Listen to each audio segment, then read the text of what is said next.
નમસ્કાર દર્શક મિત્રો, માલણ મીડિયામાં આપનું સ્વાગત છે। પ્લીઝ પૂરો વિડીયો જોજો, લાઈક કરજો, શેર કરજો અને અમારી ચેનલને સબસ્ક્રાઇબ કરજો। મહુવામાંથી ભારતીય બનાવટના ઇંગ્લિશ દારૂની પેટી નંગ 412, જેમાં અલગ અલગ બ્રાન્ડની નાની મોટી બોટલ નંગ 6552 તથા બિયર ટીન નંગ 3096, કિંમત ₹47,80,320 સહિત કુલ ₹63,70,320 ના મુદ્દામાલ ઝડપી પાડતી ભાવનગર લોકલ ક્રાઇમ બ્રાન્ચ।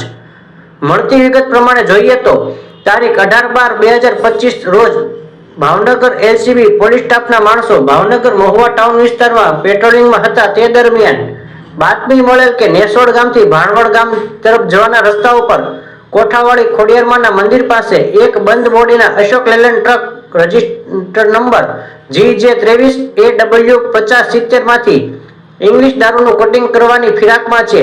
જે બાતમી આધારે રેડ કરતા નીચે મુજબનો ભારતીય બનાવટનો ઇંગ્લિશ દારૂ બિયરનો for sale in એયુટી Dadra Nagar and Nagar Haveli and Daman and Diu only લખેલ જથ્થો મળી આવેલ, તેમજ હોન્ડા કંપનીની એક્ટિવા સ્કૂટર, તેમજ ટીવીએસ કંપનીની જ્યુપિટર સ્કૂટર, તેમજ હીરો કંપનીની મોટરસાયકલ તથા ફાઇલમાં રહેલ Aadhaar card, PAN card, RC book, eway book કુલ ₹63,70,320 નો મુદ્દામાલ કબજે કરેલ। કામગીરી કરનાર police staff police inspector Shri AR વાળા સાહેબના માર્ગદર્શન હેઠળ police sub inspector Shri VC Jadeja સાહેબ તથા સ્ટાફના ભરતસિંહ ડોડિયા, અરવિંદભાઈ બારિયા, તરુણભાઈ નાંદવા, પ્રવીણભાઈ ગણસર, ગંભીરભાઈ પરમાર।